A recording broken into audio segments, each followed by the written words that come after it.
The air smelled of rain and burning fuel, a mix that Captain Reynaldo García Esquivel would carry in his memory long after the war ended. He sat in the cramped cockpit of his P-47 Thunderbolt, call sign Aztec 3, watching the morning mist rise from the dense jungle canopy below. The instrument panel glowed faintly in the pre-dawn darkness. Each dial engaged a small circle of reassurance in an otherwise hostile world.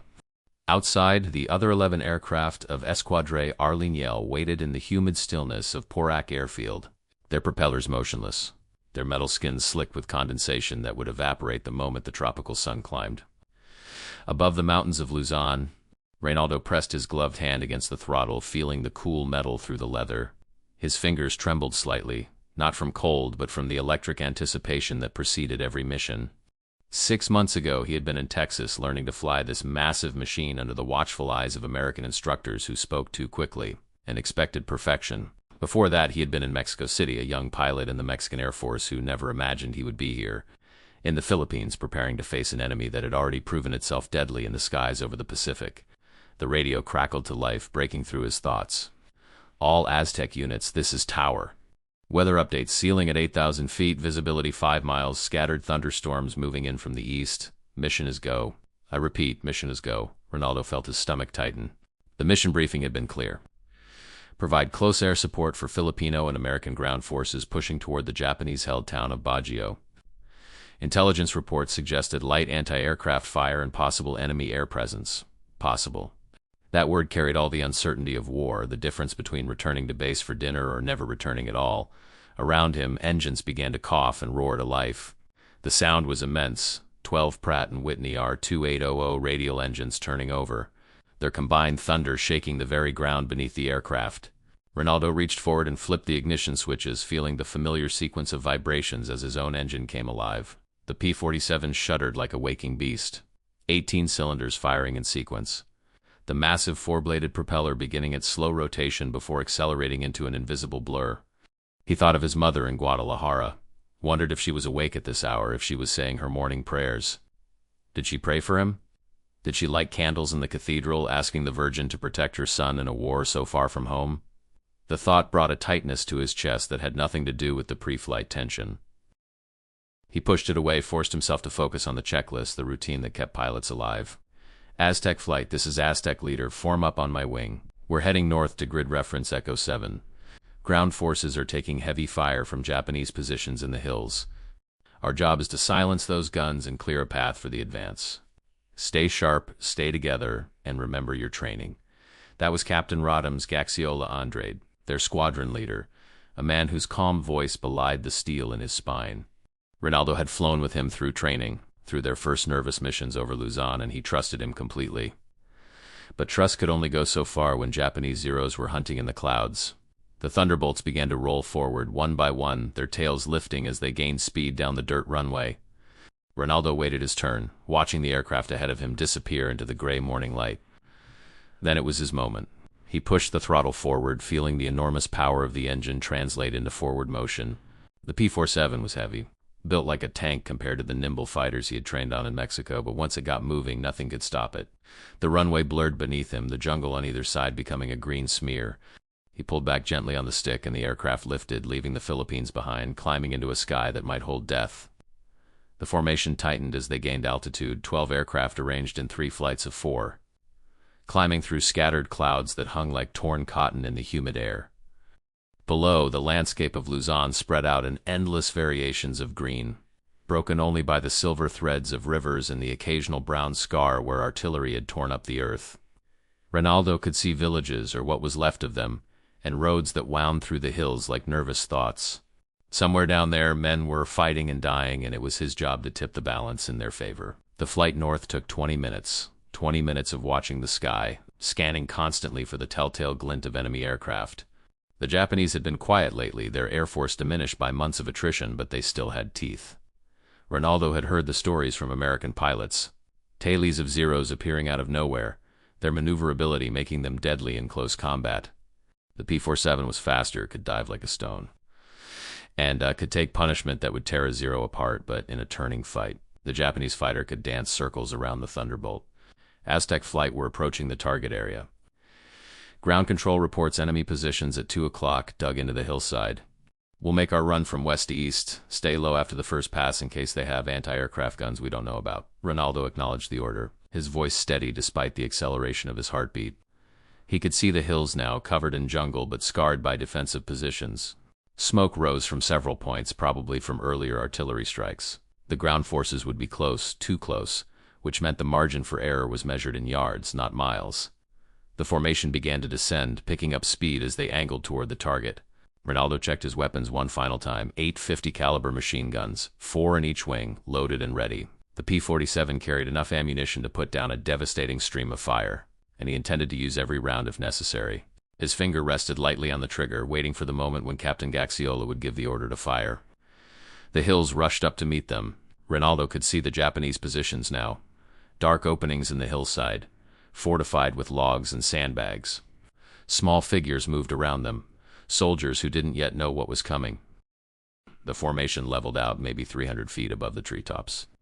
Close enough that Reynaldo could see individual trees, close enough to die if something went wrong. Aztec flight, weapons free. Fire at will. The world exploded into sound and fury. 12 P-47s opened fire simultaneously, their combined firepower creating a wall of destruction that swept across the hillside. Reynaldo squeezed the trigger and felt the aircraft shudder as the guns came alive. The staccato hammering filling the cockpit with noise even through his helmet. Tracers arced out ahead of him, red lines that seemed to bend toward the earth before finding their targets. He saw impacts, earth and debris flying, structures collapsing under the weight of metal. Then they were past the target, pulling up hard, climbing back into the relative safety of altitude. Reynaldo's hands were slick with sweat inside his gloves. His first combat run, and he had survived it. Relief flooded through him, premature and dangerous. Good hits, Aztec flight. Prepare for second pass. They banked in a wide circle, coming around for another run. Below, smoke obscured parts of the hillside, but the Japanese positions were still active. Reynaldo could see muzzle flashes, anti-aircraft fire that looked like small sparks from this altitude but could tear a wing off if it connected. The formation tightened again, preparing to dive back into the hell they had just escaped. That's when Reynaldo saw them. 6 shapes, high and to the east, silhouetted against a bank of clouds. For a moment he thought they might be American aircraft, maybe P-51s from another squadron. Then they began to descend, and he knew. The profile was unmistakable. The low wings, the tight fuselage, the purposeful way they moved through the sky like hunting birds. Japanese Zeros. Aztec leader, this is Aztec 3. Bandits. 2 o'clock high. 6 contacts. Coming down fast. There was a moment of silence, a heartbeat where Reynaldo wondered if anyone had heard him. Then Captain Gaxiola's voice came back tight and controlled. All Aztec units, break formation, engage at will. Stay with your wingman and watch your 6. The neat formation dissolved into chaos. The P-47s scattered, each pilot reacting to the threat, trying to position himself for either escape or attack. Reynaldo threw his aircraft into a hard right bank, feeling the G-forces push him down into his seat. His vision narrowed at the edges, but he kept his eyes locked on the approaching enemy fighters. They came in fast, faster than he expected. The Zeros split into pairs, each team selecting a target. Reynaldo realized with cold clarity that 3 of them were coming for him and his wingman, Lieutenant Mario Lopez Portillo, who flew off his left side. The other Zeros were engaging the rest of the squadron, and suddenly the sky was full of aircraft twisting and turning. Tracers cutting lines through the air, engines screaming. Mario, stay with me. We're gonna dive. Reynaldo didn't wait for a response. He pushed the stick forward, sending the P-47 into a steep dive. The Thunderbolt's greatest advantage was its speed in a dive, and he intended to use it. The airspeed indicator climbed rapidly, 200 knots, 250, 300. The aircraft shook with the strain, but it held together, diving toward the jungle canopy at a suicidal angle. Behind him, the Zeros followed, but they couldn't match his speed. The P-47 was a brick with wings, 7 tons of metal and fuel, and gravity was his ally. He pulled out of the dive at treetop level, so low he could see individual leaves, pulling back hard on the stick, feeling the aircraft groan under the strain. Blood rushed from his head, his vision graying out for a moment before returning. Mario was still with him, pulling out of the dive 100 yards to his left. But the Zeros were still there, not as close but persistent, and now they had altitude advantage again. Reynaldo's mind raced. He couldn't outmaneuver them, not in a turning fight. The P-47 was built for speed and firepower, not aerobatics. But he had to do something, or they would wear him down, waiting for a mistake, waiting for the moment when his speed bled off and they could close in for the kill. One of the Zeros fired, a long burst that fell short but close enough that Reynaldo saw the tracers pass beneath his right wing. His breath caught in his throat.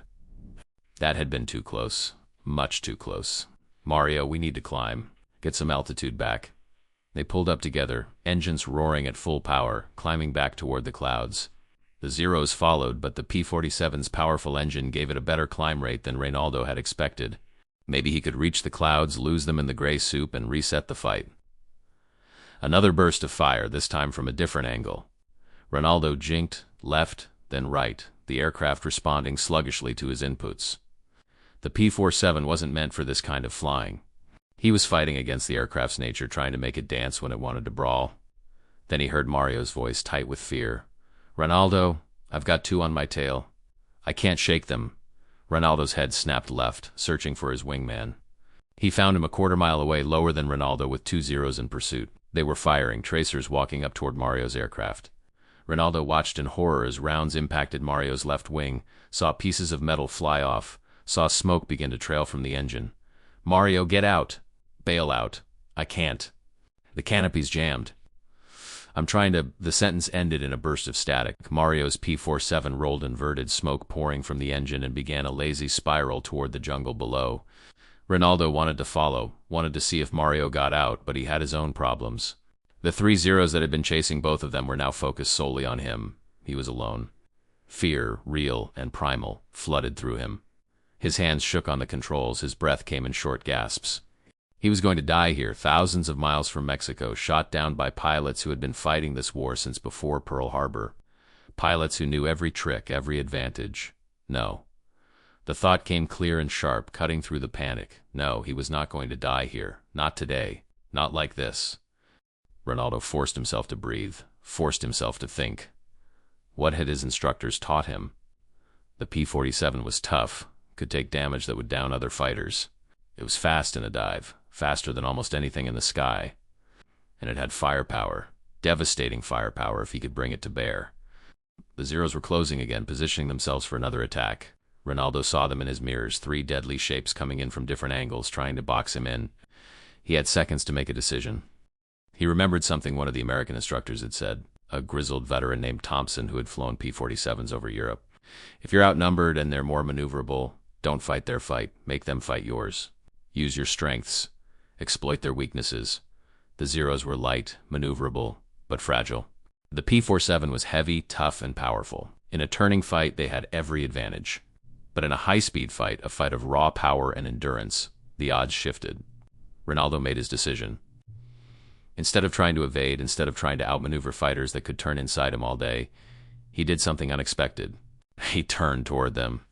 The lead Zero had just opened fire, tracers reaching out toward him, when Reynaldo threw the P-47 into a hard left turn, tightening the turn beyond what should have been possible for such a heavy aircraft.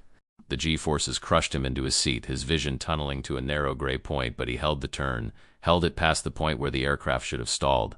The Zero overshot. The Japanese pilot had expected Reynaldo to try to run, to evade, not to turn into the attack.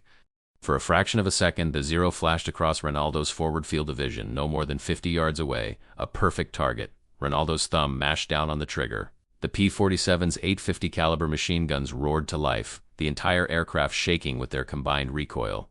He walked the burst across the Zero's flight path, saw his tracers connect, saw pieces of the Japanese fighter's wing tear away.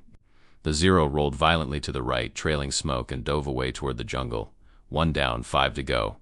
But Reynaldo's maneuver had cost him speed, and the other two Zeros were already repositioning. He had only seconds before they would be on him again. He pushed the throttle forward, feeling the engine respond, the big Pratt and Whitney pouring power into forward motion. The airspeed indicator began to climb. 150, 170, 200. Tracers streaked past his canopy so close he could hear the rounds crack through the air. The Zeros were firing from extreme range, trying to get lucky, trying to knock him down before he could escape. Reynaldo jinked left and right, irregular movements that made him harder to hit but also bled off precious speed. He needed altitude. Height was life in air combat, gave him options, gave him the ability to dictate the engagement. Reynaldo pulled back on the stick, pointing the nose skyward, climbing at full power. The Zeros followed, but their lighter engines struggled to match the P-47's climb rate. The gap widened, slowly but perceptibly. Through the canopy, Reynaldo could see other aircraft wheeling and turning. The rest of Escuadrón Arlequín still engaged with the remaining Japanese fighters. He caught glimpses of P-47s and Zeros locked in deadly spirals, saw tracers crisscrossing the sky, saw one aircraft, he couldn't tell whose, trailing smoke and fire as it fell toward the jungle. His radio crackled with voices, overlapping transmissions of pilots calling out targets, calling for help, calling out damage reports. The professional calm of the mission briefing was gone, replaced by the urgent desperation of men fighting for their lives. Reynaldo reached 6,000 feet before the Zeros caught up. They came in from above this time, 2 of them diving in sequence, the classic boom and zoom attack that gave them speed advantage. Reynaldo waited until the last possible moment, until he could see the winking lights of their guns firing, then rolled inverted and pulled down into a split S maneuver. The world turned upside down. Sky became ground, ground became sky. The horizon spun crazily as Reynaldo pulled through the bottom of the maneuver, the G-forces enormous, his vision graying out completely for a long moment. When his sight returned, he was diving again, lower than before, the jungle rushing up to meet him at terrifying speed. The Zeros had followed him through the maneuver, but the split S had gained him distance. They were a quarter-mile back now, still dangerous but not immediately lethal. Reynaldo leveled out at 2,000 feet, weaving through scattered clouds, trying to break their visual contact. His fuel gauge caught his eye. He had been in combat for maybe 10 minutes, but it felt like hours, and he had been running at full throttle the entire time. The gauge showed half tanks. Not critical yet, but getting there. He couldn't keep this up forever. Eventually, he would run out of fuel or ammunition or luck. The clouds thickened ahead of him, dark gray masses that promised rain and limited visibility. Reynaldo aimed for the largest bank of clouds, hoping to lose his pursuers in the weather. The Zeros followed, not willing to give up their prey. He plunged into the cloud, and suddenly he was flying blind. The gray mist enveloped the cockpit, cutting visibility to nothing. Reynaldo focused on his instruments, trusting them to tell him what his eyes could not. Altitude, airspeed, artificial horizon. The needles and dials became his entire world. The radio crackled again. All Aztec units, this is Aztec leader. Reform on me at grid Echo 6. Japanese fighters are withdrawing. Repeat, enemy is withdrawing. Count off and give me status. Reynaldo almost laughed. The Zeros weren't withdrawing from him. They were right there, somewhere in this cloud, hunting him. Or were they? He hadn't seen tracers in the last 30 seconds. Had they lost him in the clouds? Or were they waiting just outside, ready to pounce when he emerged? He broke out of the cloud bank into clear air, and his question was answered. The sky around him was empty. No Zeros, no other P-47s. Just him and the vast expanse of blue-gray sky above the green jungle of Luzon. For a long moment, Reynaldo just flew, his hands still gripping the controls with white-knuckled intensity, his breathing ragged. He was alive. He had survived an engagement with 6 Japanese fighters, had shot one down, and was still flying. The realization hit him in waves, each one bringing a fresh surge of emotion, relief, joy, disbelief, delayed terror. His hands began to shake. The adrenaline that had kept him sharp and focused during the fight was draining away, leaving him hollow and trembling. He forced himself to breathe deeply, to loosen his death grip on the controls. He was alive, but he wasn't safe yet. He still had to find his squadron, still had to get back to base. Aztec leader, this is Aztec 3. I'm at grid Echo 5, altitude 2,000 feet, heading northwest. Request vector to formation, Aztec 3, good to hear your voice. We thought we lost you. Come to heading 300, climb to 4,000 feet. We're forming up for return to base. Reynaldo adjusted his course, bringing the P-47 around to the northwest. As he climbed, he scanned the sky constantly, still half expecting Zeros to appear, but the sky remained empty. The Japanese fighters had indeed withdrawn, probably low on fuel or ammunition themselves. He found the squadron 10 minutes later, a ragged formation of P-47s that showed signs of the battle they had just survived. He counted 9 aircraft. They had lost 3 pilots who would never return to base. 3 men who had left Mexico with him, trained with him, laughed and complained and dreamed of home with him. Gone. Mario was probably gone too, his aircraft lost in the jungle below. Reynaldo felt the weight of that loss settle onto his shoulders. The flight back to Porac was silent, each pilot alone with his thoughts.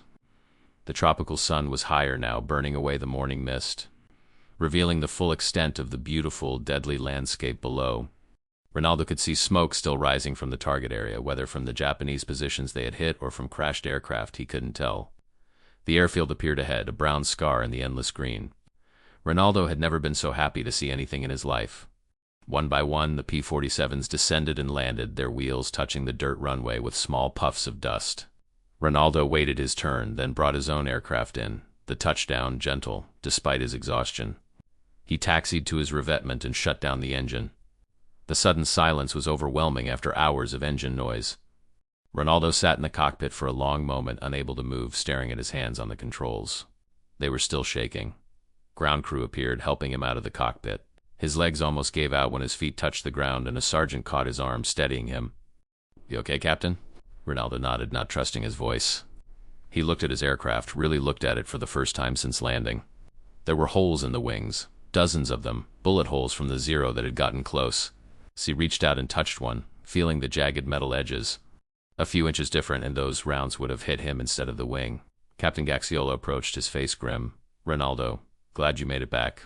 We saw you engage those Zeros. Hell of a fight, Mario," Reynaldo asked, though he already knew the answer. Gaxiola shook his head. "No shoot." "I'm sorry." Reynaldo closed his eyes, fighting back the wave of emotion that threatened to overwhelm him.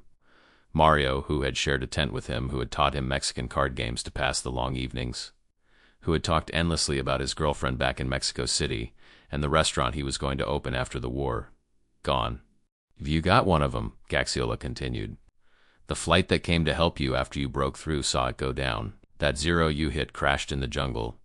The others broke off after that, probably figured they'd lost the advantage." Reynaldo hadn't thought about it that way. He'd been so focused on survival, on getting away, that he hadn't considered the larger picture. By shooting down that lead Zero, by refusing to go down easy, he had changed the equation for the Japanese pilots. They had expected an easy kill, a lone P-47 separated from its squadron. Instead, they had found a fight, and in aerial combat, uncertainty was often enough to make an attacker reconsider. "The ground forces reported excellent results from our first run," Gaxiola said. "Japanese positions were neutralized and the advance continued. We did what we came to do, Reynaldo. Despite everything, we completed the mission." That night, Reynaldo couldn't sleep. He lay in his cot in the stifling heat of the tent, listening to the sounds of the jungle night, replaying the fight in his mind. Every decision, every maneuver, every moment when death had been inches away. He thought about Mario, wondered if there had been something he could have done differently, some way to save his wingmen.